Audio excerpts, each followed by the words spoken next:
Ellie siempre había sentido una mezcla de curiosidad y rebelión adolescente que la empujaba a explorar lo prohibido.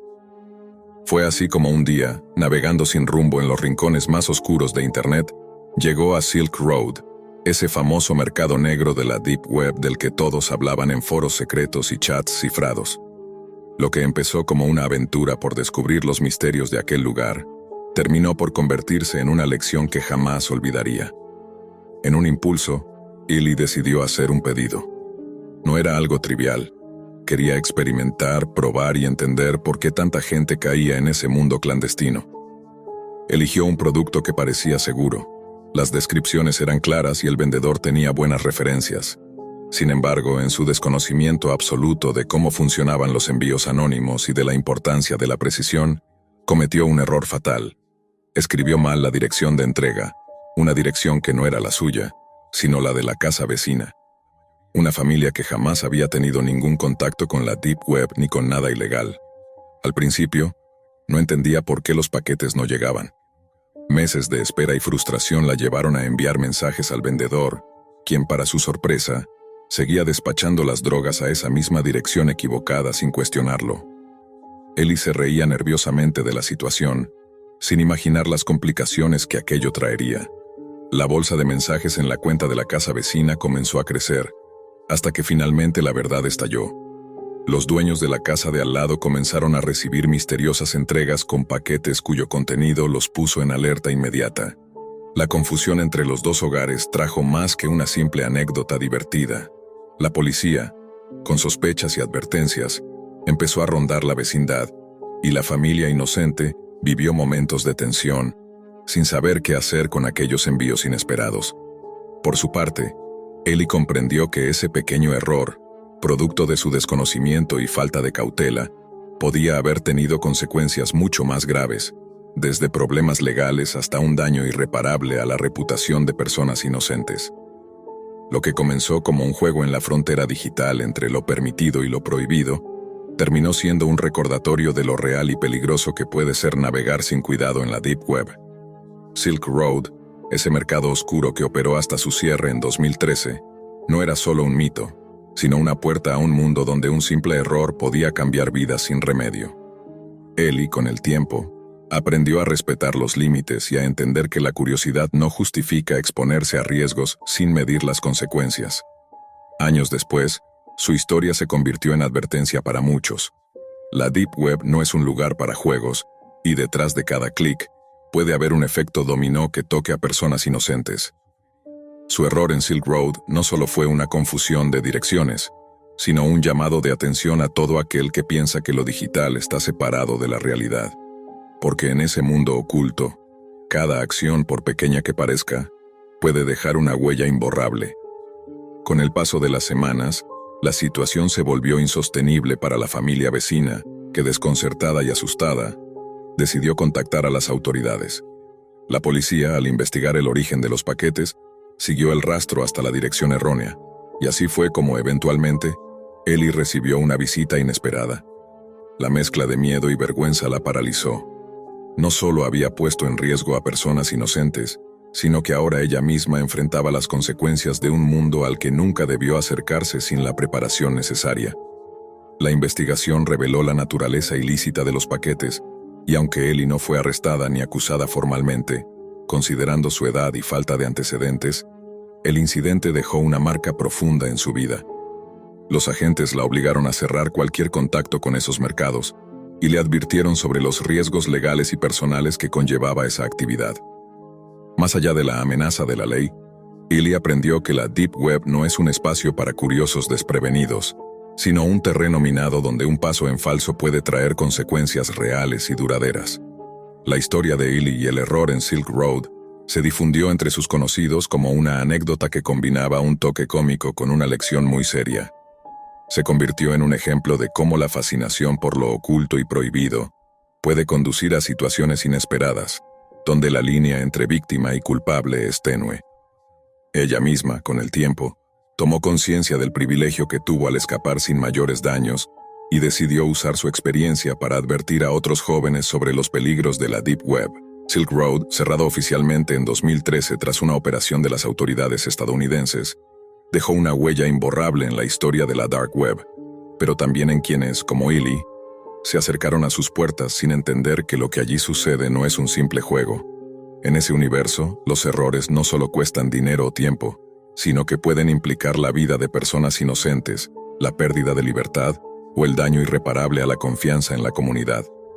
Al final, Illy comprendió que detrás de la pantalla y los seudónimos hay consecuencias humanas tangibles, y que la curiosidad debe ir siempre acompañada de responsabilidad.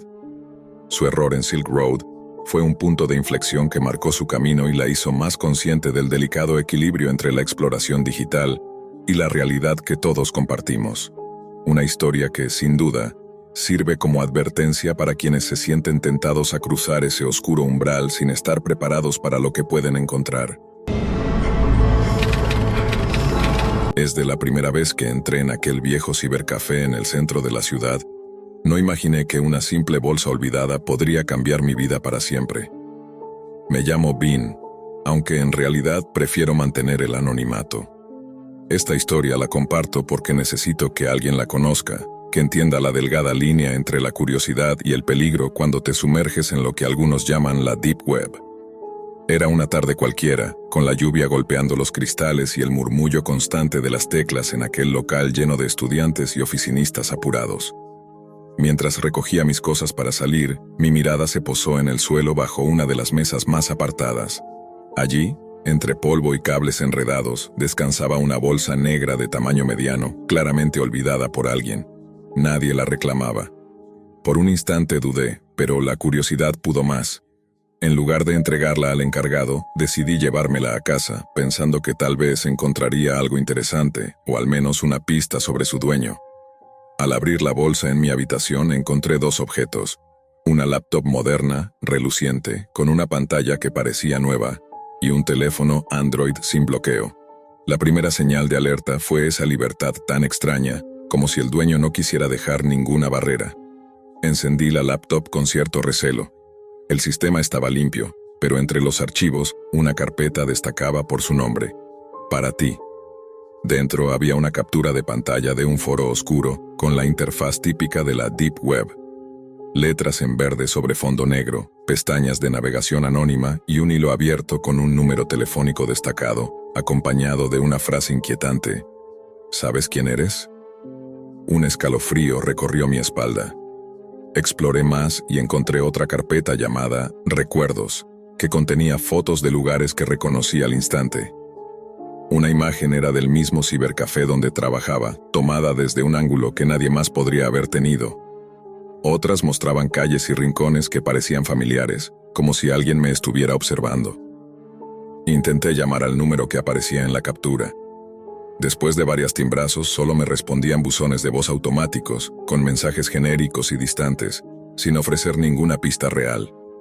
Esa falta de respuesta era más perturbadora que cualquier amenaza explícita. La paranoia empezó a instalarse cuando un hombre sin hogar, que frecuentaba el barrio, comenzó a mirarme fijamente en el cibercafé. No era raro verle por ahí, pero un día noté que me estaba tomando fotos con un viejo móvil. Intenté ignorarlo, pensando que quizás solo era casualidad. Pero la frecuencia y la persistencia me hicieron sentir vigilado. Fue suficiente para que decidiera que debía deshacerme de la laptop cuanto antes. Guardé todo en una mochila y salí del lugar con el corazón acelerado. La idea de que alguien pudiera rastrearme usando esos dispositivos robados en la Deep Web me aterraba más de lo que podía explicar. Nunca más volví al cibercafé y desde entonces cada sonido desconocido, cada notificación sin remitente, se siente como una amenaza.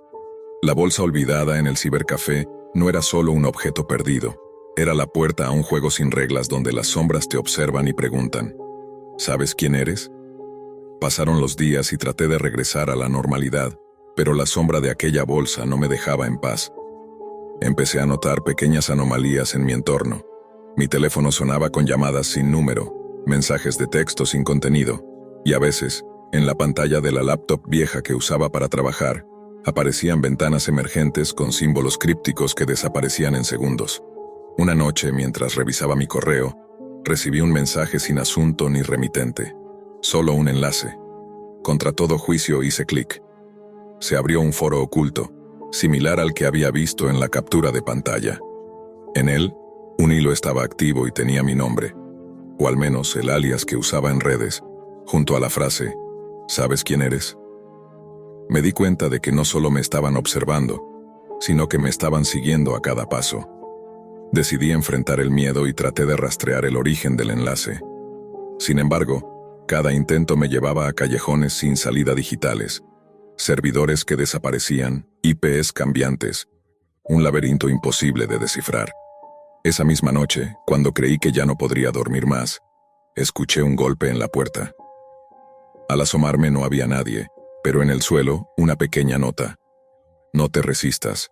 Eres parte de esto. El siguiente día, al salir a la calle, vi nuevamente al hombre sin hogar. Esta vez se acercó y me susurró algo al oído. No es solo la bolsa ni la laptop. Estás en un juego que no entiendes. La Deep Web no es un lugar, es un espejo. ¿Estás listo para mirar? Sentí que todo lo que creía saber se desmoronaba.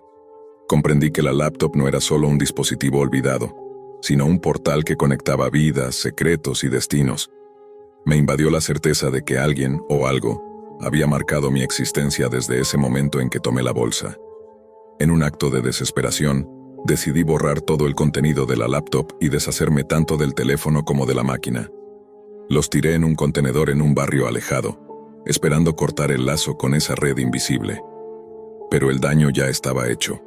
Poco después, en mi buzón de correo, encontré una carta sin remitente escrita a mano. No puedes escapar.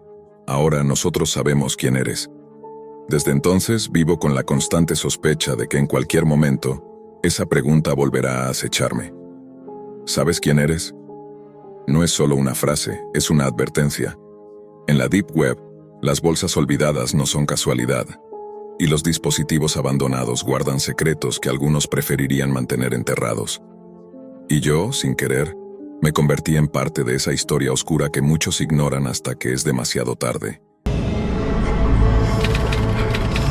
En lo más profundo y oscuro de la Deep Web, más allá de los buscadores convencionales y los sitios accesibles para el público, existe un lugar que pocos se atreven a explorar. Un rincón siniestro, un foro que se autodenomina el Foro de los Contagiadores. Lo que comenzó como una simple curiosidad para un usuario anónimo de Reddit, terminó convirtiéndose en una experiencia aterradora, una inmersión en un abismo de maldad y desesperanza que pone en evidencia el lado más retorcido del anonimato en línea. Este usuario, cuya identidad permanece oculta, llegó al foro por accidente, siguiendo enlaces que parecían inofensivos pero que poco a poco lo llevaron a ese espacio donde la ética desaparece y la humanidad parece desvanecerse. Allí encontró a personas que no solo hablaban de enfermedades graves, sino que compartían métodos y estrategias para ocultarlas y, peor aún, para contagiar intencionadamente a otros. El VIH era uno de los temas recurrentes, pero también se mencionaban otras infecciones y virus, cada uno tratado como un arma, una herramienta para manipular y destruir vidas ajenas. Los participantes del foro no eran simples usuarios.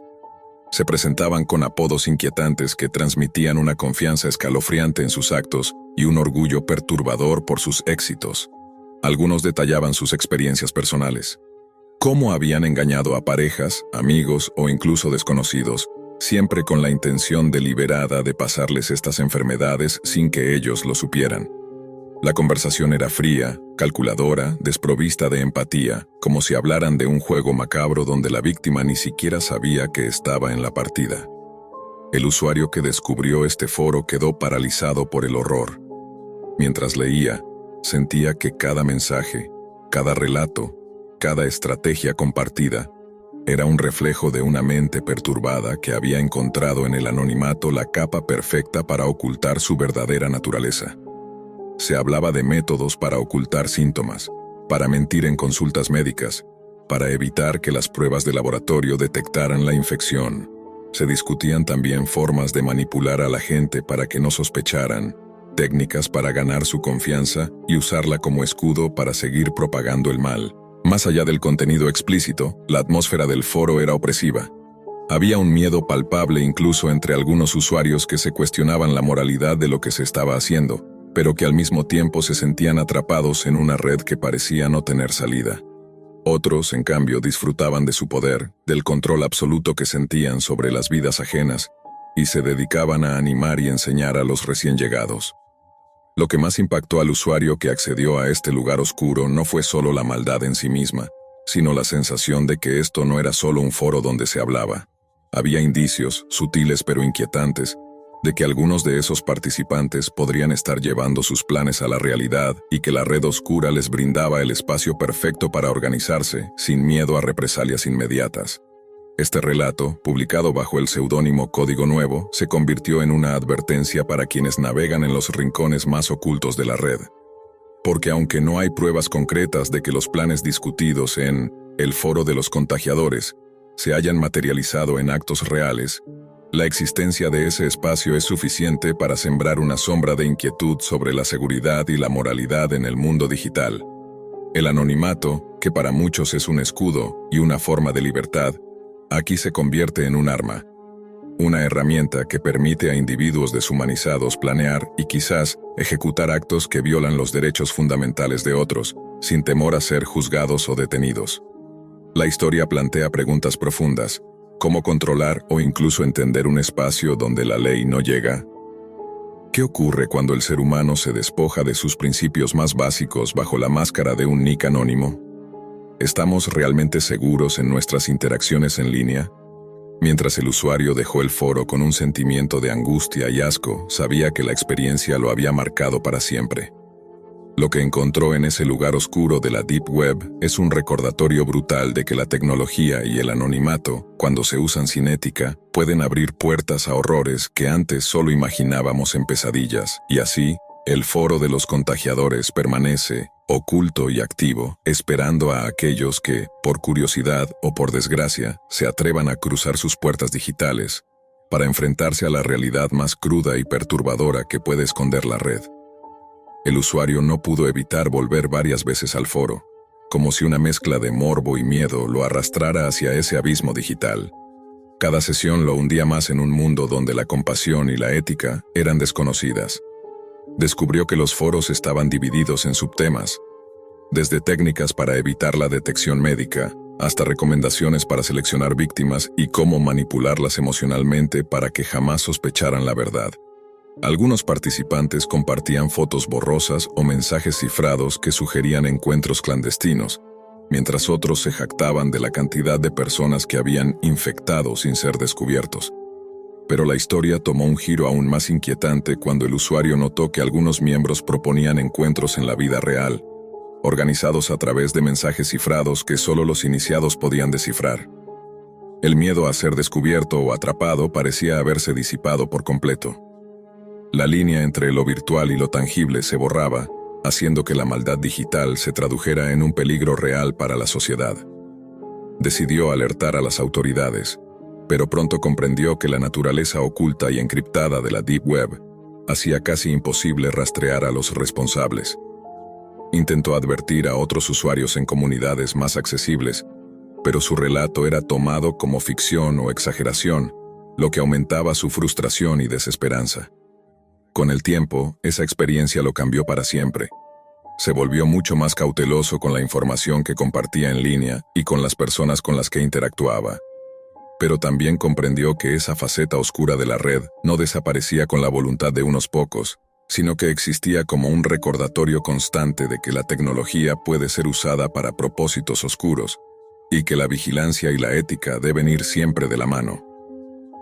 El Foro de los Contagiadores siguió activo, un lugar donde la moral parecía haberse perdido y donde el anonimato permitía que las peores intenciones se manifestaran sin filtros. Una pesadilla digital que demuestra que, en el fondo, la línea entre la realidad y el horror puede ser tan delgada como un clic en la pantalla. Y así, mientras millones navegan la red buscando información o entretenimiento, en los rincones más oscuros, algunos planean silenciosamente su propio mal. Porque en la Deep Web, la luz de la humanidad puede apagarse con la misma facilidad con la que se oculta un virus. En lo profundo y oculto de la Deep Web, donde la mayoría ni siquiera se atreve a mirar, existen lugares donde las sombras se mezclan con la tecnología, creando espacios que pocos comprenden. Un usuario anónimo, impulsado por la curiosidad, decidió explorar más allá de lo conocido y se topó con un sitio que parecía un mercado. No era un mercado común, sino uno que ofrecía opciones perturbadoras y difíciles de imaginar. En esa página, las listas mostraban diferentes características, con opciones para seleccionar según diversos criterios, acompañadas de cifras elevadas que reflejaban la complejidad y el riesgo de lo que se ofrecía. Las imágenes que acompañaban estas opciones mostraban personas en situaciones vulnerables, y cada foto parecía contar una historia cargada de dolor y abandono. La crudeza de aquello dejó al usuario impactado y con un sentimiento profundo de impotencia. Los comentarios en el foro donde compartió su experiencia confirmaban que este tipo de sitios existen en la Deep Web y que su contenido es tan perturbador como real. Sin embargo, también se advertía sobre la naturaleza de esos espacios, sin regulación, sin control y con un acceso restringido que protegía a sus operadores de la justicia convencional. Para quien navega sin protección ni precaución, adentrarse en estos lugares puede ser una experiencia que afecta no solo su seguridad digital, sino también su bienestar emocional y psicológico. La Deep Web se presenta como un espejo oscuro de nuestra sociedad, reflejando problemas y peligros que la mayoría prefiere ignorar. Al final, el usuario decidió cerrar su sesión con una mezcla de alivio y horror, sabiendo que había cruzado un límite invisible. Esa historia, aunque difícil de comprobar en su totalidad, sirve como advertencia para aquellos que se sienten atraídos por el misterio y la oscuridad de la red oculta, recordándoles que hay rincones donde lo prohibido y lo inquietante conviven, esperando ser descubiertos, pero a un costo muy alto. En el inicio de aquella exploración, el usuario sintió una mezcla de emoción y precaución. La Deep Web siempre había sido para él un territorio fascinante, un lugar donde los límites convencionales de la Internet se desdibujaban y se abría un universo de posibilidades ocultas.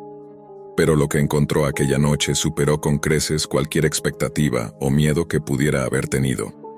El sitio donde llegó no era fácil de encontrar.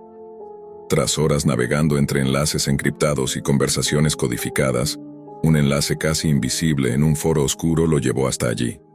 Al abrir la página, se encontró con una interfaz minimalista, casi clínica, sin adornos ni distracciones. Las opciones que ofrecía eran escalofriantes. Se podía elegir la edad, el género y otras características que parecían fríamente calculadas. Cada selección aumentaba el precio, un indicador del nivel de dificultad o riesgo que implicaba acceder a esa mercancía. Las imágenes mostradas eran breves y sombrías, apenas suficientes para dar una idea de las condiciones en que se encontraban las personas retratadas. Sus rostros, muchas veces desenfocados o cubiertos, transmitían más que 1000 palabras. Miedo, tristeza, abandono. En ese momento, el usuario comprendió que no estaba frente a un simple mito o una leyenda urbana, sino frente a algo que rozaba lo inimaginable. Al navegar, se percató de que no podía dejar de hacerlo. Cada clic parecía una puerta que lo llevaba a otra habitación en un laberinto oscuro. El contraste entre la aparente frialdad tecnológica y el drama humano que se escondía detrás era desconcertante. Empezó a sentir una presión en el pecho, un nudo que se formaba entre el asombro y la angustia. En los foros, otros usuarios compartían relatos similares, algunos desde el lado de la víctima, otros desde el lado del observador. Nadie confirmaba haber interactuado con los operadores del sitio, pero la sola existencia de ese mercado era suficiente para crear un ambiente de tensión y horror colectivo. La Deep Web no era solo un lugar para el anonimato o la libertad, era también el terreno fértil para que se manifestaran los rincones más oscuros de la humanidad. La sensación de vulnerabilidad y peligro comenzó a apoderarse del usuario. Entendió que aquel mundo no era para exploradores sin experiencia o sin un conocimiento sólido de las consecuencias. Sin embargo, un impulso casi irracional le mantuvo conectado, atrapado entre la fascinación y el temor. Cada imagen, cada lista de características, era un recordatorio de la fragilidad humana y de lo fácil que podía perderse esa esencia en el anonimato digital. Conforme pasaban las horas, la línea entre la realidad y la pesadilla se desdibujaba. El usuario sabía que estaba ante algo real, pero también sentía que esa realidad se transformaba en un espejismo que podía consumirlo. Los ecos de las voces en el foro y las sombras proyectadas en la pantalla parecían susurrar advertencias que apenas podía escuchar. Al final de aquella noche, cuando finalmente decidió cerrar el navegador, una sensación de vacío lo invadió.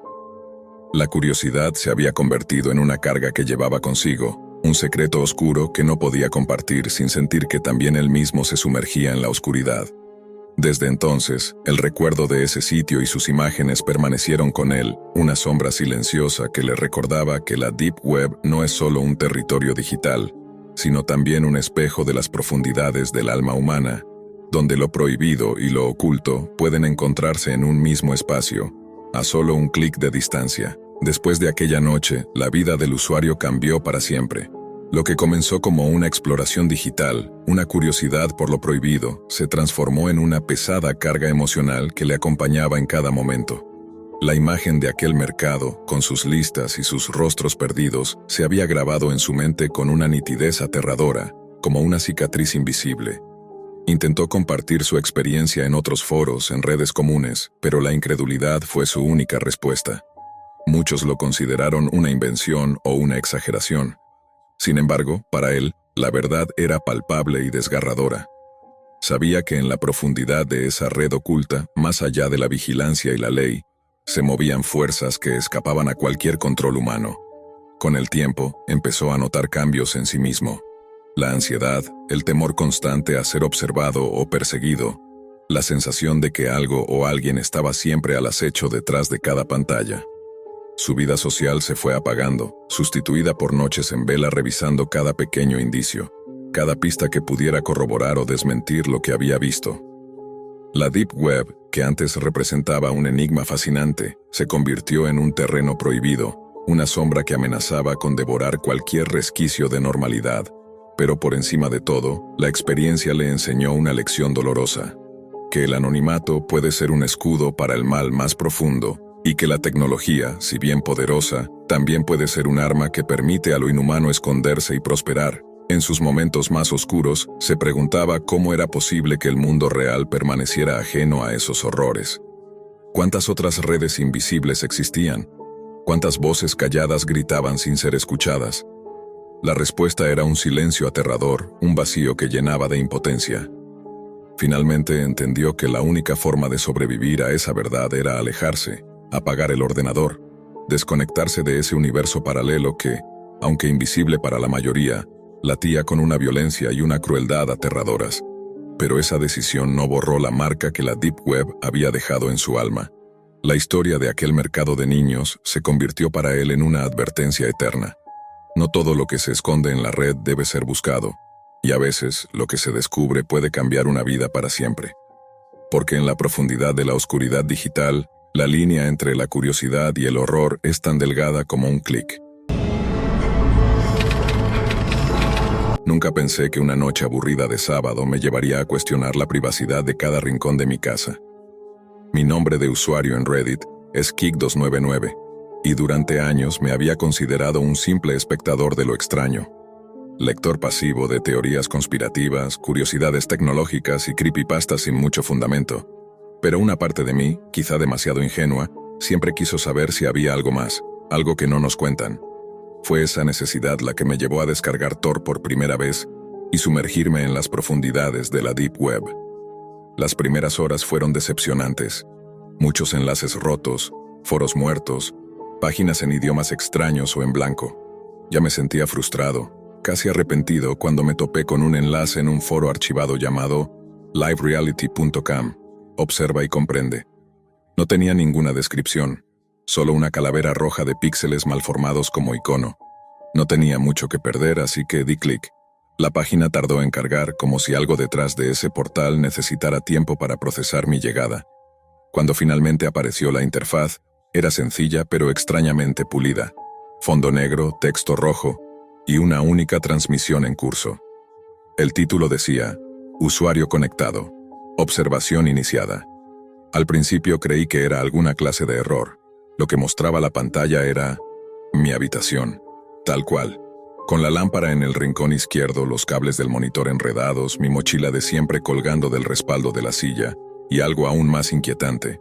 La imagen estaba ligeramente inclinada, justo desde el ángulo de mi webcam.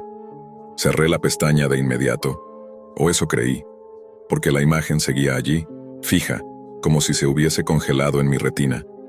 Abrí el administrador de tareas y forcé el cierre del navegador.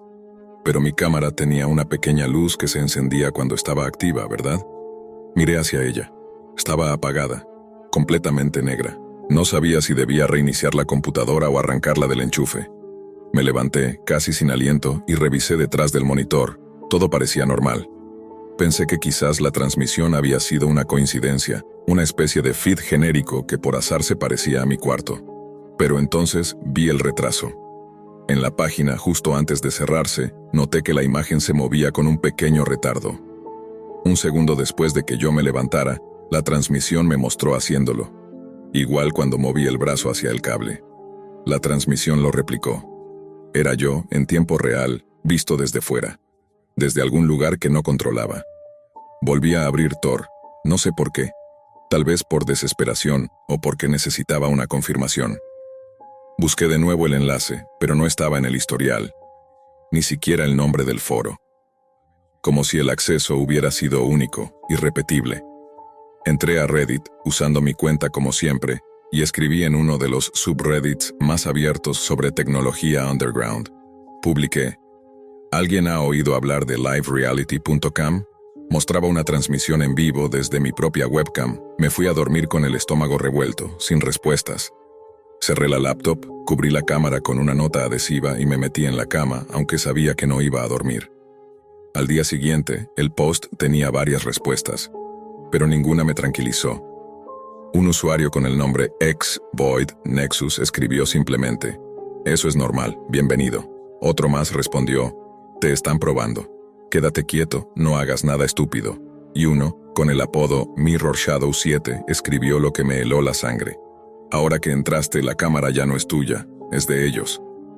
Intenté responder, pedir explicaciones, rogar que me dijeran qué era esto. Pero los comentarios siguientes eran solo emojis con cámaras, ojos y cadenas de caracteres sin sentido. Nadie más parecía alarmado. Incluso alguien me envió un mensaje directo diciéndome que si quería verme desde otro ángulo, solo debía abrir otro enlace que me adjuntó. No lo hice. Pasaron los días y comencé a notar cosas. La luz de la cámara ya no se encendía nunca, ni siquiera en videollamadas. Como si estuviera desactivada para mí, pero activa para otros. Formateé el equipo. Nada. Cambié de sistema operativo. Tampoco. Compré una cámara externa y la interna parecía muerta, pero el comportamiento seguía igual. Cada vez que me miraba en el reflejo del monitor apagado, sentía que alguien más lo hacía también. Alguien que ya estaba allí antes de que yo sospechara. Busqué especialistas en ciberseguridad. Uno de ellos revisó mi equipo, mi router, todo. Me dijo que había rastros de un acceso remoto, pero que parecía demasiado sofisticado. No es un malware común, esto parece hecho a medida. Como si alguien hubiera dedicado tiempo a ti específicamente, dijo. No supe si eso era peor. Las semanas siguientes pasé obsesionado, paranoico, desconectando el módem por las noches, usando solo equipos sin cámara, e incluso cubriendo con cinta las lentes de mi teléfono. Pero aún así, de alguna forma, sabía que me observaban. Me encontraba objetos fuera de lugar. Recibía correos con fotos borrosas de mí, capturadas desde dentro, desde mi propia perspectiva. Una vez alguien me envió una imagen tomada justo en el instante en que bostecé frente al espejo. Eso no era posible, a menos que el espejo también los viera. Volví al foro donde lo encontré todo, aunque parecía diferente. Había más usuarios ahora, más cámaras, más transmisiones, pero ninguna tenía nombres, solo etiquetas con coordenadas, como si cada una fuese parte de un mapa invisible de ojos. Y lo peor, una de esas transmisiones era la mía, aún activa, aunque yo ya no usaba ese equipo, aunque la cámara ya estaba tapada, y la descripción de la transmisión decía en rojo: activo, obediente, observado. Pasaron los meses. Mi vida ya no tenía estructura. Me mudé 3 veces, primero a otra ciudad, luego a otra provincia. Nunca anuncié mis cambios, nunca los publiqué en redes sociales. Compré un nuevo portátil y ni siquiera inicié sesión con mis cuentas antiguas. Pero eso no importó. Cada vez que lo encendía, en algún momento aparecía una notificación fantasmal, casi imperceptible, como un parpadeo de la pantalla. A veces un sonido que no correspondía a ninguna acción. Una vez más, supe que me estaban encontrando. Siempre. Me obsesioné. Compré equipos antiespía, medidores de interferencias, dispositivos de bloqueo de señales. Me aislé por completo del Internet convencional. Pero por más que lo intentara, cada paso que daba sentía que ya había sido recorrido por alguien más. El problema no era la computadora, no era la cámara, era yo.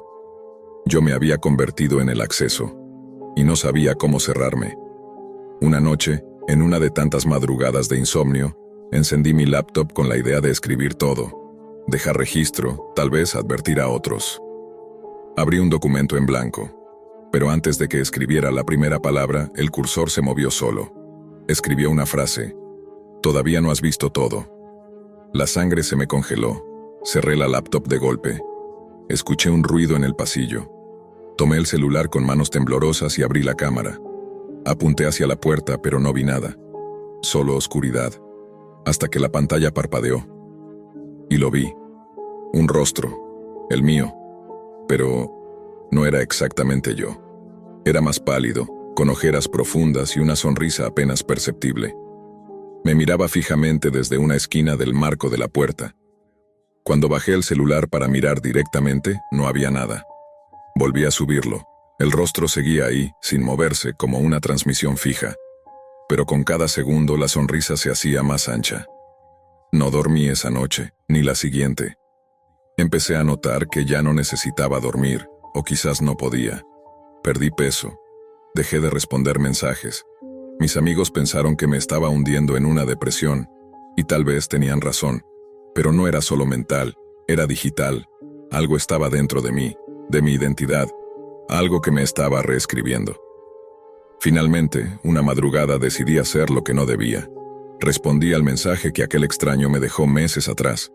Ese que decía: «Si quieres verte desde otro ángulo». Entré al enlace.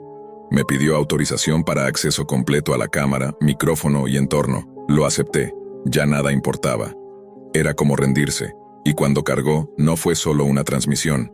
Era un tablero, como una interfaz de administración. A la izquierda, una lista interminable de nombres de usuarios. Cientos. Miles. A la derecha, pantallas divididas. Cada una mostraba una habitación. Dormitorios, oficinas, cocinas. Y muchas de ellas estaban vacías. Pero una de ellas me mostró durmiendo. El corazón me dio un vuelco. Yo no estaba dormido. Estaba despierto, frente al portátil. Pero ahí, en esa imagen, estaba yo. Con el mismo pijama, las mismas sábanas, el mismo reloj marcando las 3:33 de la mañana. Dormido, inmóvil. Observé fijamente, tratando de buscar una explicación racional. Y entonces la transmisión mostró algo más. Alguien de pie junto a mi cama, muy alto, muy delgado, como una silueta negra sin rasgos visibles. Se inclinó lentamente hacia mí y pareció susurrarme algo al oído. En la imagen, mi yo dormido no reaccionó, pero yo lo escuché. Lo escuché en mi oído, en ese instante. Dijo: «Ya eres uno de nosotros». El sitio se recargó solo y me expulsó. Apareció un mensaje final con letras blancas sobre fondo rojo. El observador ha sido integrado. La cámara ya no mira hacia afuera. Apagué todo. Corté el suministro eléctrico. Salí de casa con una mochila y nunca volví. Ahora vivo sin tecnología, sin teléfonos, sin computadoras, sin conexión. Pero aún siento que algo me mira desde dentro de mis propios ojos. Cuando paso frente a un espejo, a veces no me reconozco. A veces, el reflejo parpadea un segundo después que yo. Y a veces, cuando cierro los ojos para dormir, sueño con cientos de transmisiones abiertas. Y en todas ellas, yo aparezco. No una vez. No en una habitación, en muchas, en simultáneo, viéndome a mí mismo desde todos los ángulos posibles. Como si ya no existiera solo en este cuerpo, sino que formara parte de una red viva, una red de observadores, una red que nació en la Deep Web, pero que ahora vive en otro plano. Y lo peor es que, aunque me haya desconectado, cada noche lo mismo ocurre. La transmisión sigue, desde mi webcam, desde mí, y ya no se puede apagar, nunca más. Jack Radcliffe nunca fue un hacker profesional, pero se movía como pez en el agua por las cloacas digitales de la Deep Web. Se hacía llamar Radboyd en foros cerrados, donde compartía enlaces a sitios extraños, archivos corruptos y rumores que circulaban entre los más oscuros rincones del Internet oculto. Decía medio en broma, medio en serio, que su propósito era mapear el infierno.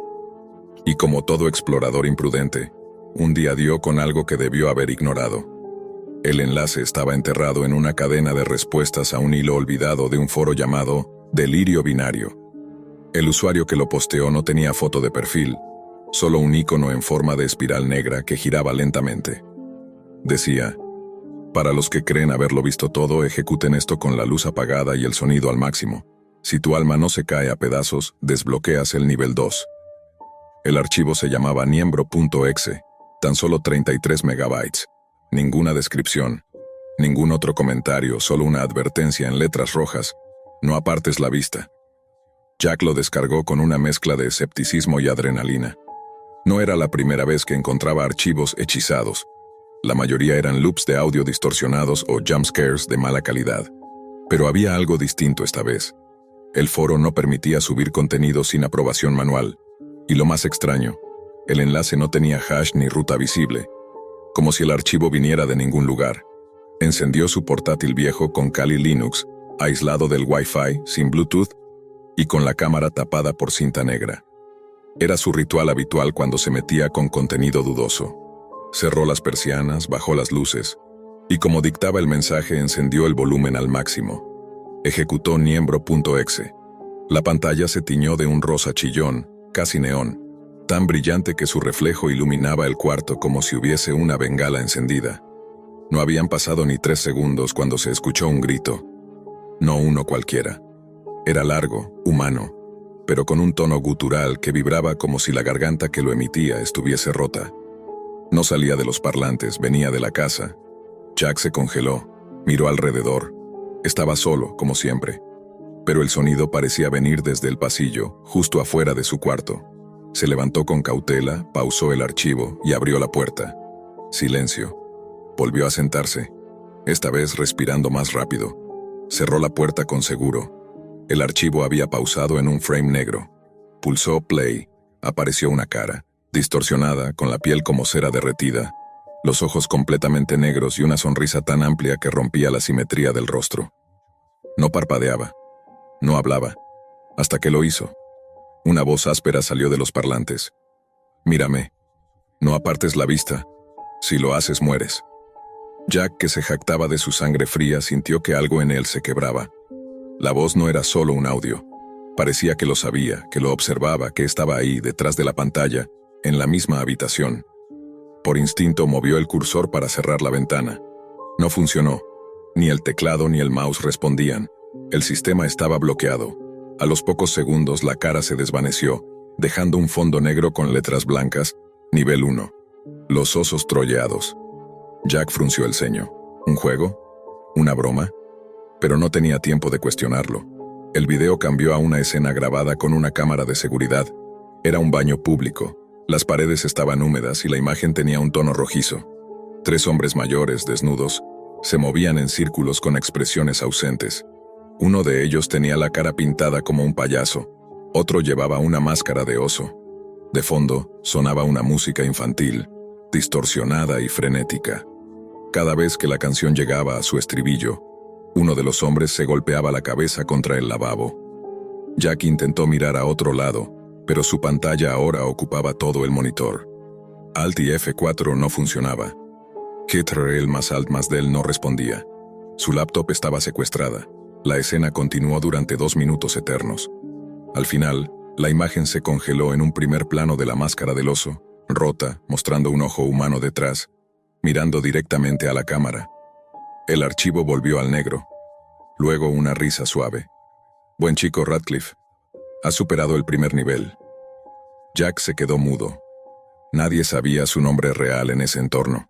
Su perfil, su IP, su MAC. Todo estaba protegido tras múltiples capas de encriptación. O al menos eso creía.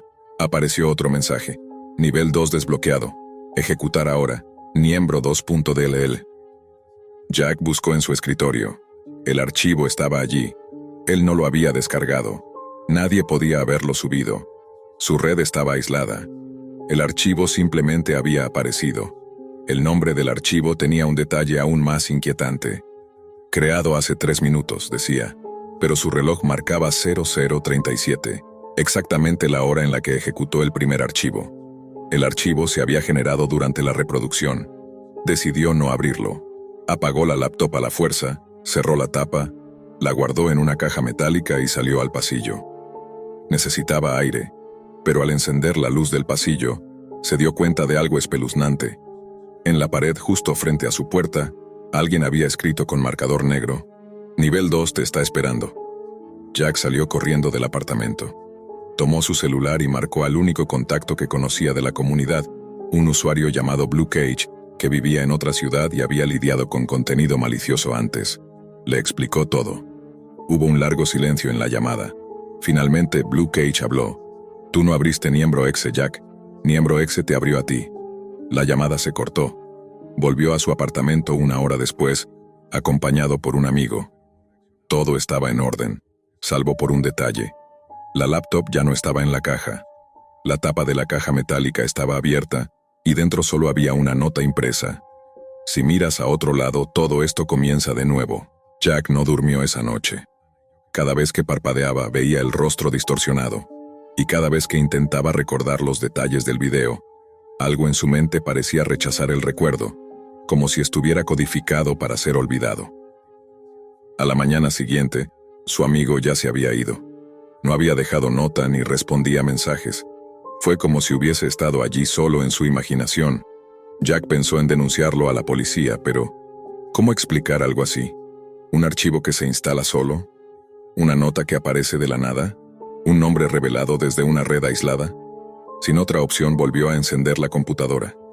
Esta vez usó una máquina virtual dentro de otra máquina virtual, desconectada de internet, sin discos externos. Al iniciar no había fondo de pantalla, solo una pantalla negra con letras blancas. Ejecútalo, Jack, no puedes escapar del juego, el juego ya te ejecutó a ti. Niembro 2.2.dl estaba allí. Sin pensar lo abrió. Esta vez no hubo colores, ni gritos, ni música distorsionada.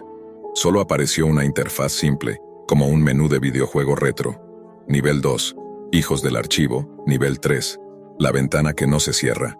Nivel 4, el espejo que aprende. Nivel final, reproducirse a sí mismo. Una opción titilaba: continuar desde el último punto. Al seleccionarla, la imagen mostró una sala blanca, aséptica, iluminada por luces fluorescentes. En el centro, un niño de unos 10 años estaba sentado frente a una computadora. Tenía auriculares, la mirada fija en la pantalla, y la misma sonrisa distorsionada del rostro que Jack había visto en el primer nivel. A su alrededor, otras 6 personas, niños, adultos, ancianos, estaban de pie, inmóviles, todos mirando el monitor desde distintos ángulos, como estatuas. Uno de ellos, al parecer, llevaba puesto su mismo suéter negro. Jack intentó moverse, cambiar de ventana, cerrar el programa. Nada. La imagen se acercó al niño. Su pantalla mostraba un código binario que se repetía una y otra vez. 001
un blog de notas y lo tradujo.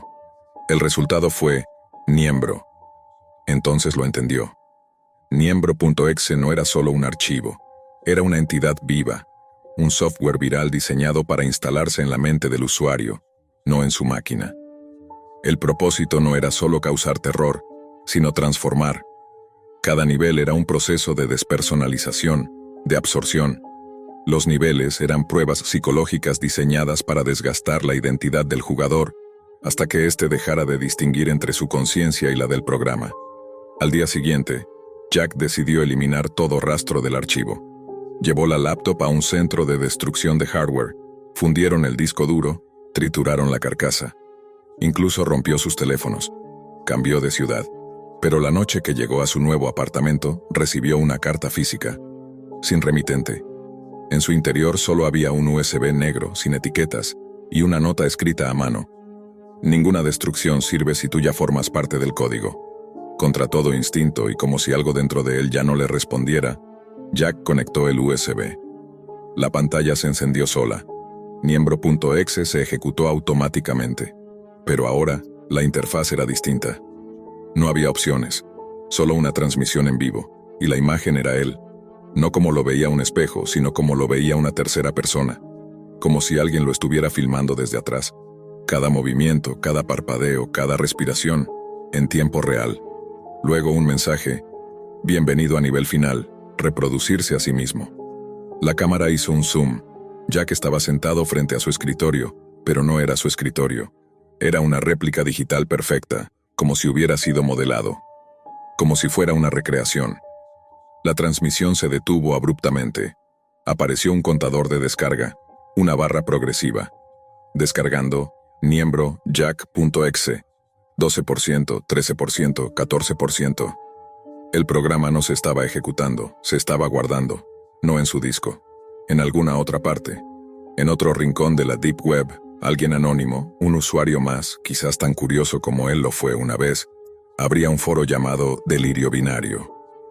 Ahí, un nuevo post destacaba entre las sombras, con letras color magenta. Para los que creen haberlo visto todo, ejecuten esto con la luz apagada y el sonido al máximo. Si tu alma no se cae a pedazos, desbloqueas el nivel 2. Y el archivo adjunto tenía otro nombre: jackradcliffe.exe. Todo comenzó como un juego, como casi todo lo que nace en Internet. Andy no era precisamente un hacker, ni mucho menos un experto en ciberseguridad. Era un joven común, estudiante universitario, adicto a los videojuegos y a los foros donde las historias de terror circulaban con la libertad de un virus. Usaba el nombre de usuario Gaming with Andy, y su rincón habitual era un subreddit dedicado a los misterios de la Deep Web. Ahí, entre relatos de mercados negros, bots suicidas y canales imposibles de rastrear, surgía con frecuencia un nombre que despertaba algo más que curiosidad: la Sala Roja. Al principio creyó que se trataba de una creepypasta más, adornada con detalles macabros y pistas falsas para alimentar la leyenda. Pero mientras más investigaba, más consistente parecía el patrón. Usuarios que desaparecían de los foros tras hacer ciertas preguntas, cuentas que se borraban sin dejar rastro, y enlaces que duraban apenas segundos antes de quedar inactivos. El morbo fue más fuerte que el sentido común. Instaló Tor una madrugada de sábado. Cerró las persianas, apagó su teléfono y desconectó la cámara de su laptop. Tenía una carpeta con VPNs, extensiones de seguridad y un navegador aislado de su sistema principal.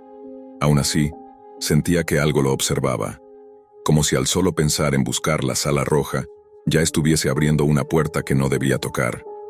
Pasó horas navegando por sitios sin sentido, direcciones.onion que lo llevaban a páginas en japonés, árabe, o simplemente pantallas negras con código corrupto, hasta que encontró un hilo con apenas 2 comentarios activos.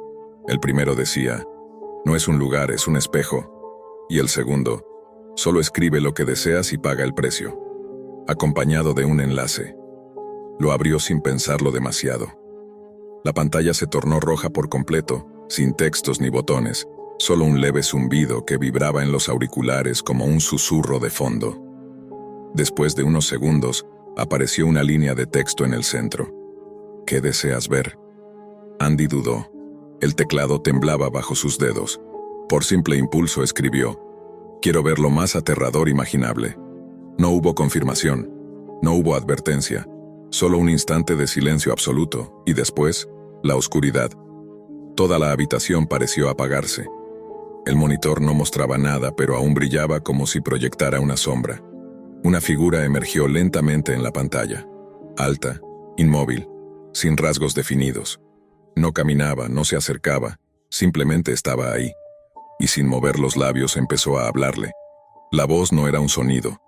Era un pensamiento que se filtraba en su cabeza con palabras que no entendía pero que sentía con el cuerpo.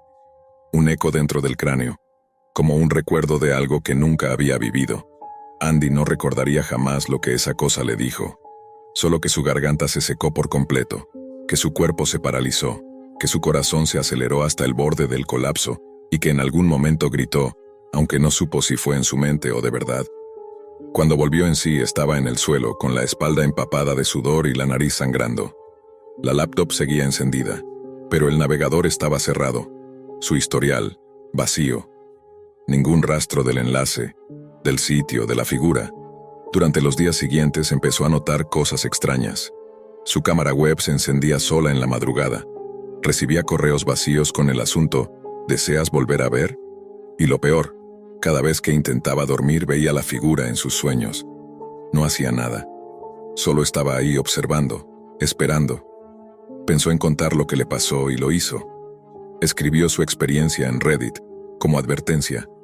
Pero cada vez que intentaba recordar detalles concretos, su mente se oscurecía, como si algo se los borrara al instante. El único fragmento que podía decir con claridad era, no recuerdas lo que viste, solo que era demasiado real para ser ficción.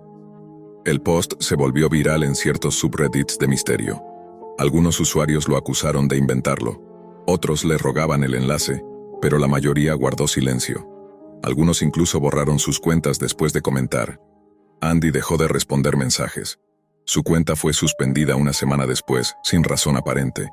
Lo que nadie supo es que Andy nunca dejó de ver a la figura, en cada reflejo, en cada sombra, como si al desear ver lo más aterrador, hubiera abierto una ventana desde donde algo, o alguien, también podía verlo a él. Andy intentó seguir con su vida.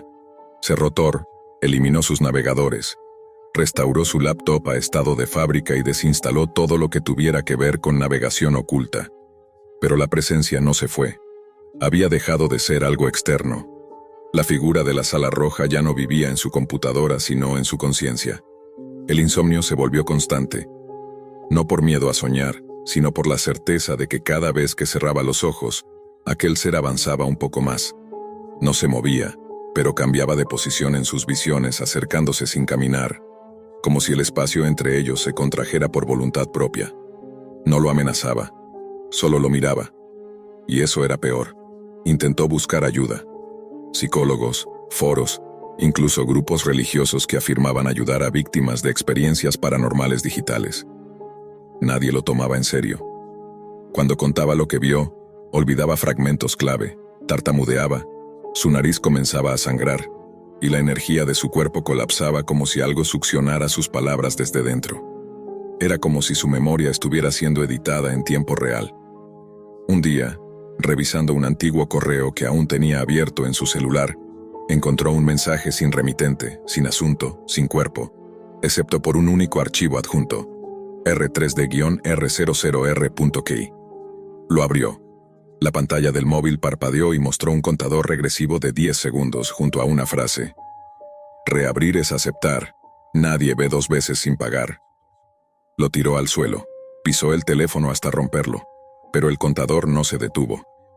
Lo vio reflejado en el espejo del baño. Lo vio impreso en el parpadeo del microondas. Y cuando el contador llegó a 0, la electricidad se cortó. Y la figura apareció de nuevo. Pero esta vez, no en una pantalla. Estaba en la habitación. Andy despertó horas después, con el cuerpo cubierto de marcas que no recordaba haberse hecho, y con una sensación profunda de que ya no era completamente él. Como si algo dentro hubiese sido reemplazado. Su reflejo tenía un ligero desfase con sus movimientos. Sus ojos, apenas perceptiblemente, no estaban del todo alineados con su voluntad. En el fondo sabía lo que había pasado. Había pagado el precio. Días después empezó a recibir mensajes cifrados en la bandeja de entrada de una cuenta que juraba haber cerrado. Las líneas decían cosas como: lo más aterrador no es lo que viste, es lo que ahora ves tú. Invita a otros, libérate. Danos más ojos, más deseos, más alimento. Andy comprendió, con una mezcla de horror y resignación, que la sala roja no era un sitio, ni un virus, ni una alucinación. Era un ritual digital, una entidad que se filtraba por las rendijas del deseo humano. No existía para mostrarte lo aterrador, sino para convertirte en parte de él. Y así, volvió a Reddit. Abrió una cuenta nueva bajo el nombre de DeepHost R3 y comenzó a postear. Hola, soy nuevo aquí. ¿Alguien ha oído hablar de la sala roja? Dicen que te concede un deseo, pero hay que ser valiente para hacer la pregunta correcta. Adjuntó un enlace, uno disfrazado con saltos de dirección y cifrados Onion. Uno que aparentaba ser inofensivo. Uno que decía simplemente: solo escribe lo que deseas y paga el precio.